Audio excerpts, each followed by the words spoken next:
안녕하세요. 윤우리 목사입니다. 오늘은 금요일입니다. 함께 오셔서 같이 기도하고 우리가 이 영적 어둠을 경험하는 이 시대를 주님의 빛으로 비추이는, 깨우는 우리 하나님의 자녀들 되길 소망합니다. 함께 기도했으면 좋겠습니다. 오늘 하나님께서 우리에게 주신 말씀은 사도행전 5장 18절에서 20절의 말씀입니다. 사도들을 잡아다가 옥에 가두었다. 그런데 밤에 주님의 천사가 감옥문을 열고 그들을 데리고 나와서 말하기를 가서 성전에 서서 이 생명의 말씀을 남김없이 백성에게 전하여라 하였다. 아멘. 지금 베드로와 요한은 이 성령 충만해서 놀라운 기적과 이적을 벌이고 있습니다. 많은 세상 사람들이 그 사람들을 칭찬하고 또 그로 인하여 초대교회로 많이 몰려들게 되었지요. 이 사도행전 5장 15, 16절을 보면 이 병든 사람들이 어떻게 했는가? 이 베드로가 지나가면 혹여나 그의 그림자에 자신의 몸이 닿지 않을까? 그래서 길바닥에 누워 있었다라고 이야기합니다. 이처럼 많은 사람들은 그 능력의 사도들을 보고 싶었고 또 만지고 싶었다라는 거죠. 많은 사람들이 초대교회를 찾아왔습니다. 그때 시기가 발생하죠. 유대 지도자들이 그 시기 질투로 인하여서 그 사도들을 이 감옥에 가두고 말았습니다. 그런데 놀라운 일이 벌어졌는데 바로 19절을 보시면 밤에 주님의 천사가 감옥문을 열고, 이때가 언제입니까? 바로 밤입니다. 이 밤에 주님의 사자 천사가 와서 그들이 갇힌 감옥문을 열었다라고 말하지요.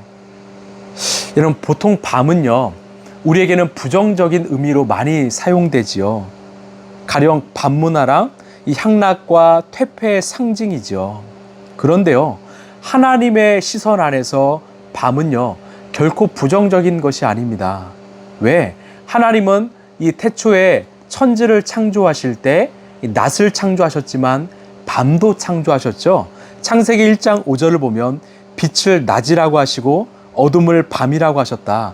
저녁이 되고 아침이 되니 하루가 지났다라고 말합니다. 즉 저녁이 되고 아침이 되니 밤이 지나고 아침이 찾아오면서 이게 하루라는 것이죠. 결국 하나님의 관점에서 그 하루의 시작은 바로 저녁 밤이지요. 밤 시간을 통해서 우리가 충분히 쉼과 안식을 누리고 이 아침 그 다음 낮을 맞이하길 바라시는 하나님의 창조 질서인 것입니다. 결국 밤을 어떻게 보내냐에 따라서 그 다음날 하루가 결정된다라는 거죠. 우리가 잠을 잘 자지 못하면 다음날은요, 컨디션이 별로 좋지 않죠. 쉽게 망치게 됩니다. 즉 잘 자야, 밤을 잘 보내야 하루도 좋다라는 거죠. 여러분, 성경은요, 이 밤을 잘 보낸 자와 보내지 않는 자가 이 대비되는 모습을 보이곤 합니다. 이 대표적으로 밤을 잘 보내지 못한 자의 특징 중 한 사람이 롯이죠. 하나님의 천사가 밤중에 이 롯을 찾아갔습니다. 그곳은 소돔이었습니다. 그때 두 천사를 이 멋진 이 남성 청년으로 오인했던 남성들이 밤중에 롯의 집으로 몰려들었습니다. 그리고 그 청년을 내놓으라고 소리치죠. 즉 그 소돔의 남자들은 동성애자였다는 거죠. 이처럼 소돔은 이 퇴폐적인, 이 쾌락적인 밤문화가 가득했던 도시였습니다. 그리고 이들에게 찾아온 것은 바로 소돔과 고모라의 심판 멸망이지요. 여러분, 사사였던 삼손은 어떠했습니까? 하나님의 부르심을 받았음에도 불구하고 이 나시림에도 불구하고 그의 삶은 무절제하기 짝이 없었지요. 결국 이 교활한 여인이었던 들릴라의 덫에 걸려서 두 눈을 잃어버리고 사슬에 묶임 당했지요. 결국 그 지역의 사람들과 함께 무너지는 죽음을 맞이하는 비참한 인생의 이 대명사가 되었습니다. 예수님의 제자였던 가룟 유다는 어떻습니까? 요한복음 13장을 보면 그가 최후의 만찬 장소에서 빠져나간 시간은 밤이었습니다. 그리고 그 밤 시간에 무엇을 했지요? 예수님을 은 30냥에 넘겨주었습니다. 유다에게 밤은요, 자신의 욕망을 채우는 시간이었죠. 결국 그는 그 속상함 수치를 못 이겨서 목숨을 끊고 말았습니다. 이 잘못된 밤을 보내는 이들의 결말은 얼마나 참혹한지를 잘 보여주는 내용이지요. 여러분, 우리가 밤을 어떻게 보내냐에 따라서 우리의 낮이, 우리의 인생이 달라진다라는 것입니다.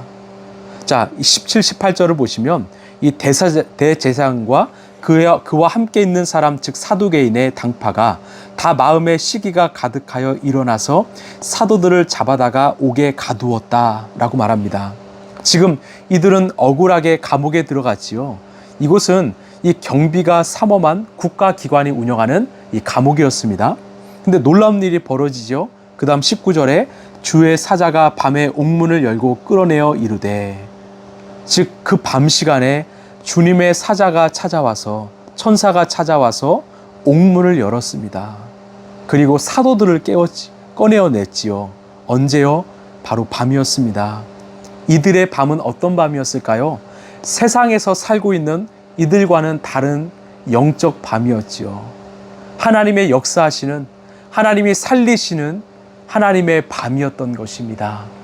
그들은 그 밤 시간에도 기도하고 하나님을 찬양했습니다. 그때 그 밤을 통해서 하나님께서 역사하신 거지요. 이런 하나님은 아브라함에게 밤에 찾아와서 꿈을 허락하셨습니다. 너의 자손들이 정말 별과 같이 이 바다의 모래알 같이 많아질 것이다. 비전을 주셨습니다. 하나님은 솔로몬에게 밤에 찾아와서 지혜를 주신다고 약속하셨습니다. 하나님은 사도 바울에게 밤에 찾아오셔서 로마 선교에 대한 비전을 주셨지요. 여러분, 결국 우리의 밤이 참 중요합니다. 세상의 밤 문화를 무너뜨리고 주님과 깊은 교제와 만남이 있는 그런 거룩한 밤 시간을 회복하길 소망합니다. 우리 주님은 은밀한 시간, 그 고독의 시간에 밤 시간 중에 찾아와서 우리와 깊은 관계를 맺길 원하십니다.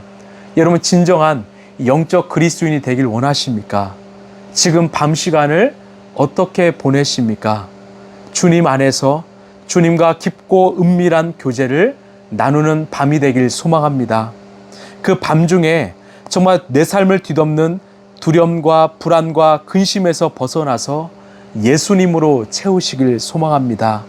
여러분, 그런 밤을 보내면요, 그 다음날 아침은 우리의 인생의 새날이 될 것입니다. 지금 우리의 일상은 어떠합니까? 우리의 낮과 밤은 어떠합니까? 특별히 우리의 밤 시간은 어떠합니까? 여러분, 우리의 새날을 위하여, 건강한 아침과 일상을 위하여 우리가 거룩한 영적인 밤을, 그런 밤 문화를 가지는 우리 라이프처치 성도들 되길 간절히 소망합니다. 기도하겠습니다. 하나님, 누군가의 밤은 정말 죄악과 쾌락이 가득한 밤이지만 누군가의 밤은 주님과 깊은 교제가 있는 영적인 밤입니다. 하나님, 그 밤이 우리의 다음 날의 아침과 일상을 좌우합니다. 하나님, 우리가 정말 그 밤 시간 속에서 예수님과 은밀하고 깊은 교제의 시간을 갖게 하여 주옵소서. 기도하게 하시고 주님과 만나게 하시고 주님과의 깊은 정말 회복의 시간이 이루어질 수 있도록 우리의 밤을 주님께서 붙들어 주시옵소서. 이 모든 말씀 사랑이 많으신 예수님 이름으로 기도합나이다. 아멘. 여러분, 낮도 중요하지만 밤은 더 중요합니다. 우리의 밤 시간이 여러분에게 정말 하나님이 주시는 샬롬, 또한 평안, 위로, 회복의 시간이 되길 소망합니다. 또 하나님과의 교제의 시간이 되길 소망합니다. 우리의 밤을 거룩하게 보내길 소망합니다. 오늘도 승리하십시오. 감사합니다.